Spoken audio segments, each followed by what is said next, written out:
Antes de mais nada, é preciso reconhecer que os chamados Exército Chinês, Forças Armadas Chinesas, o PLA, People's Liberation Army, ou Exército da Liberação Popular, são as forças armadas do Partido Comunista Chinês, não da China. Países comunistas com partido único, essas coisas acabam se confundindo, mas na prática existe uma mudança de direcionamento clara. As Forças Armadas brasileiras, por exemplo, têm por missão defender o país, o Brasil, não defender o partido A ou o partido B. Em países comunistas como a China, a missão é defender o Partido Comunista. Mas independente do propósito declarado, o pior do exército chinês é a corrupção.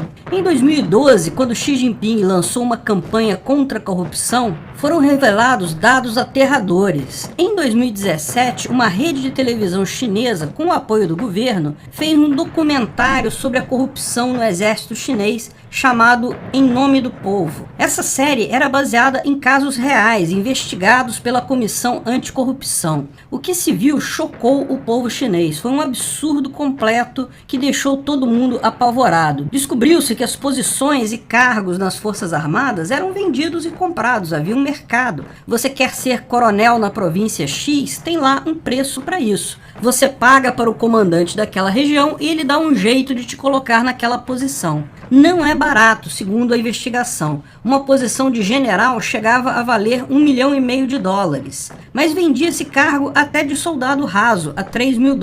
Agora, lógico, quem compra uma posição dessas faz isso com o interesse de lucrar mais adiante. Mas como uma posição de comando nas Forças Armadas pode lucrar? Simples, além do próprio salário, com a venda de postos, rankings abaixo de você, compras e licitações fraudadas para a unidade em que você comanda, propinas, impostos de fronteiras para deixar passar contrabando, venda de equipamento militar velho, exercício militares disfarçados. O comandante compra 10 mil cartuchos, 10 mil litros de gasolina, faz os exercícios, só que bem menores, gasta só 100 cartuchos e 100 litros de gasolina e vende o resto no mercado, dizendo que foi tudo usado no exercício. É cheio desses casos lá. A ação encontrou pilhas e pilhas de dinheiro em casas de generais, coronéis e outras patentes altas. Mais de 160 generais foram afastados por corrupção, 48 mil oficiais no total. Os nomes mais conhecidos eram de 2 generais mais antigos e graduados no exército, Goh Bok-yeong e Chu Kai-ho. Esse último acabou confessando a venda de posições e avisou que de todos os milhões de militares sob o seu comando, apenas 2 não haviam pago por sua posição. Todos os demais foram escolhidos, não com base em qualificação ou qualidades, mas com base em propina. Havia também denúncias de favorecimento sexual. Chu Kai-ho teria promovido mais de 80 mulheres a cargos elevados em troca de favores sexuais. Em determinado ponto, um oficial, querendo favores dele, ofereceu a própria filha ao general. As denúncias no inquérito indicam que ele ficou esperando na sala ao lado enquanto sua filha fazia sexo com o general. Ele foi devidamente recompensado com uma alta patente na área de logística, coordenando licitações para compras de item de uso em toda uma região do exército. Certamente conseguiu um bocado de dinheiro em propinas ali. Mas Chu Kai-ho dizia que ele havia roubado apenas uma fração do que Goh Bok-yeong havia feito. Goh Bok-yeong teria conseguido desviar mais de 3,2 bilhões de dólares em propinas. Mas, bom, você deve imaginar, pelo menos foi uma iniciativa positiva de Xi Jinping acabar com toda essa corrupção. O problema é que essa iniciativa dele não queria, de fato, resolver o problema da corrupção. Tal mecanismo é tão intrínseco às Forças Armadas chinesas que seria impossível acabar com isso. Ao contrário, Xi Jinping buscava apenas retirar de posições de poder pessoas associadas a seus adversários políticos, principalmente a Jiang Zemin, que é o líder da principal facção do Partido Comunista Chinês contrário a Xi Jinping. O fato é que, apesar das prisões e da comoção popular com a série, a corrupção nas Forças Armadas continua tão grande quanto antes. E pior, para Xi, ele acabou fazendo muitos inimigos com essa ação. Os que foram pegos caíram em desgraça, não são mais risco para ele. Mas muitos não foram pegos, afinal, se fossem, acabaria o exército, ele é calcado em corrupção. Aqueles que sobraram ficam preocupados em serem os próximos atingidos. Sob o nome de combate à corrupção, o que Xi Jinping está fazendo é apenas escolhendo cabeças para cortar conforme sua conveniência política. questiona-se até se realmente é preciso a pessoa ter praticado corrupção para ser envolvida nessa investigação e cair em desgraça nessa caça às bruxas de Xi Jinping. Esse parece ser o caso de Liu Hangzhou, que era um apoiador de Xi Jinping, porém acabou sendo preso acusado de corrupção em dezembro de 2021, segundo informações porque ele havia criticado algumas decisões de Xi Jinping. Bastou isso para ele ser preso acusado de corrupção. Mas, além de ser general, Liu Hangzhou era uma figura muito conhecida em todo o exército porque, por muito tempo, ele foi diretor da Academia Militar Chinesa. Todo militar de alta patente estudou lá, muitos foram alunos dele. Muitos veem essa ação de Xi como uma ação deliberada, que mostra que, na verdade, o que ele quer é tirar os seus adversários políticos, não realmente acabar com a corrupção. A revolta com as arbitrariedades de Xi Jinping faz com que tem pessoas que digam que se ele não for reeleito na eleição deste ano, ele provavelmente irá sofrer a ira deste grupo. Se a facção do Partido Comunista, liderada por Jiang Zemin, retomar o poder, provavelmente Xi Jinping vai ser acusado ele mesmo